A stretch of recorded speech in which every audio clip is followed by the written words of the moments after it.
of the rookies or new players, which of them are you most anxious to see play in a regular season game to see what exactly they are?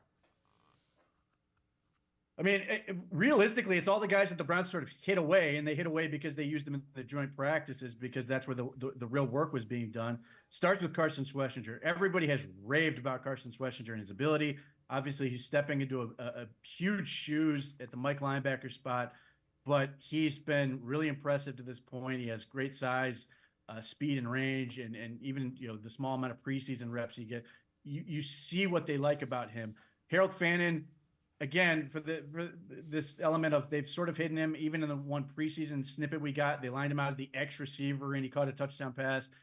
How much are they going to utilize him? I suspect they're going to create opportunities with screens and some other things. And then Dylan Sampson, I'm just curious to see how much they want to move him around the formation, how much is just putting him in the backfield, because to me, he looks like a guy where if they can, he can make one guy miss and he's outside, then he has the ability to make big plays.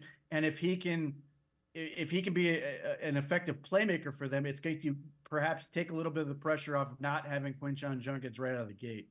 Yeah, it's intriguing because Fannin and Sampson, two of the rookies, they can use them as mismatches.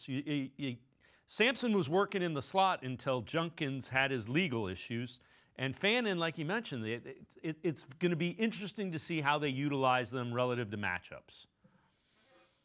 Right. I mean, most teams don't have a great answer for 6'4", 250-pound guys that can run, and the Browns now have two of those guys. So everybody's going to put their best guy on David Njoku and come up with different ways to deal with him. When you've got both of them on the field, what do you do with the second guy? And the amount of ways that Harold Fannin was utilized at Bowling Green, it gives you a lot of ideas on what you can do, because at Bowling Green, he had to do everything. Their entire offense was figuring out how to get him the ball. So he's got a lot of experience in that. And then, Sampson was the entire focal point for Tennessee's offense. And now he could be a fourth or fifth option for the Browns.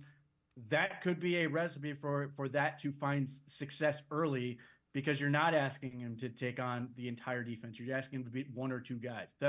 That's where I think you can talk about the ceiling of this team versus the floor.